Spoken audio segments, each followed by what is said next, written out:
Emily Spins It. I'm Emily, and today I have Candi Carpenter with me. Hey, Candi, how are you? Hey, I'm great. How are you? I'm good. Thanks for joining us. So you're calling in from Nashville, so that's why we're virtual today. But we have plenty of fun stuff.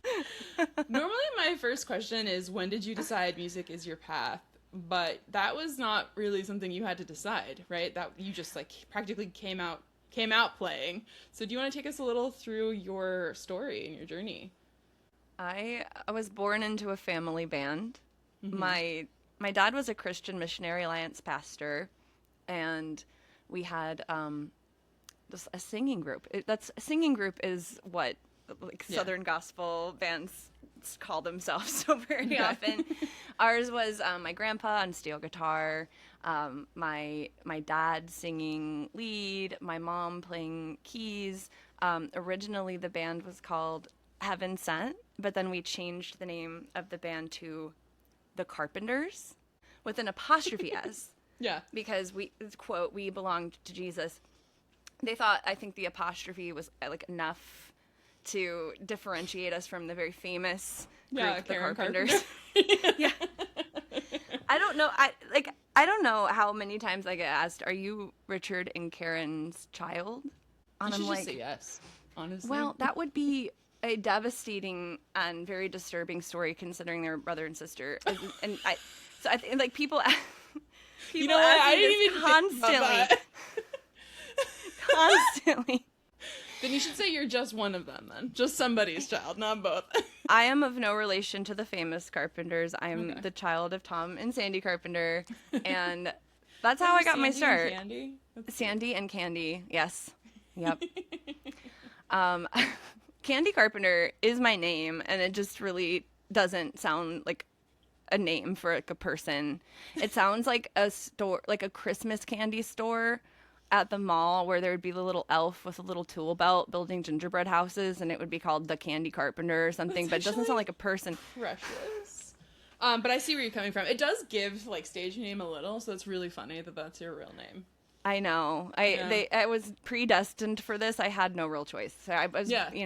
immediately as a kid playing tambourine in the band, learning how to play guitar, and just when you're born into it, you're born into it. Yeah. So that's where you started, and then so you've been playing for a long time. You've mentioned you've been in Nashville a while, but this iteration of the music you're making is relatively new, right? Like during the pandemic, you decided that you were going to pursue alternative. Yeah, I don't think that I could have gone any further in the opposite direction from the music I was making as a child with my family band to where I am today. I am known as an ex-evangelical artist, so many of my songs tackle leaving toxic and abusive religion. And I have sort of inadvertently made that my platform. Yeah. When I was in country, I was working with a lot of people that didn't want me to speak out about my political views, really about my views, right? It was just Yeah. shut up and sing. That was the attitude. Yeah. I don't think that's absolutely. I don't think that's something that, I could live with myself doing. And I guess obviously I made the choice not to. I think life would have been a lot easier if I had just shut my mouth. I've never understood the concept of shutting up and singing because I don't think you can do both at the same time. I don't think so either. Your mouth is open when you are singing. So I just, keep it open all the time. What were some of the early inspirations you had then as a kid? So was it a lot of gospel music, or were you able to listen to anything like secular? Like what was shaping you as a musician? Well, may I ask, did you grow up in the church? Because so few people know the term secular music unless you were part of it. No, but Heather did. Heather grew up Southern Baptist. I grew up Catholic, so Gotcha. My ex grew up atheist. okay. And he had never heard terms like secular music. I'm saying all this stuff that I think everyone knows, and he's like, what are you talking about? And that's how I found out really what a closed group I grew up in and how culty it was. It was, the Christian Missionary Alliance isn't like a massive sect, and actually the Children of God cult, one of the most egregious and devastating cults that I've learned about. I had a friend that grew up in it, and it was an offshoot of the Christian Missionary Alliance. The CMA was not the same. It wasn't the same type of abuse. It was I would consider more traditional religious abuse, which is a very sad sentence to Yeah. utter, but it was a strange way to grow up, for sure. Mm-hmm.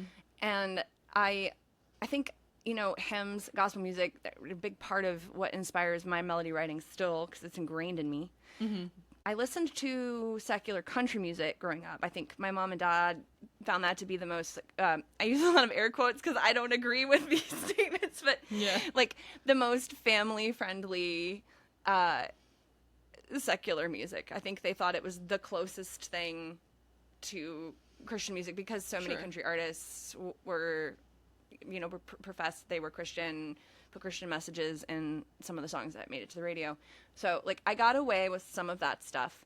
I really loved Leanne Rimes because she was just a couple years older than me when I was a kid. I wanted to be just like her. And, yeah, like, obscure Southern gospel bands like Karen Peck and New River. I don't know if you're familiar. No, but okay. Yeah. You know, like, people that had names like the Black River Boys, or just, there was like usually like a river or like a location in the title, and then it was either like family or boys was the name of every name. You could put it in a generator. Wendy Bagwell in the Sunlighters, if you really want to listen to something that sounds like a fever dream, check them out. Okay. And wild stuff. So I grew up with a very confusing group of influences. And then in middle school, my friends started burning CDs from Napster for me of Blink-182 and Linkin Park, a lot of the influences I have now, and giving them to me. And then I would hide them in my room. When my mom and dad were at work, I would listen to all the cool music, you know, from my friends at school. 'Cause hot girls always win. Thanks for listening to Emily Spins It, presented by the Indie Music Network and Not Dead Yet Media. This episode was produced by Heather de Armas and edited by me, Emily Mills. Our intro and outro music is Hot Girls Always Win by Really Blonde. If you've enjoyed the episode, please support the podcast by sharing, subscribing, and leaving a review. You can also follow the show on Instagram and YouTube at Emily Spins It. For more shows about breaking through the noise, head over to the Indie Music Network podcast. If you have questions or feedback, contact us at notdeadyetmedia.com/contact.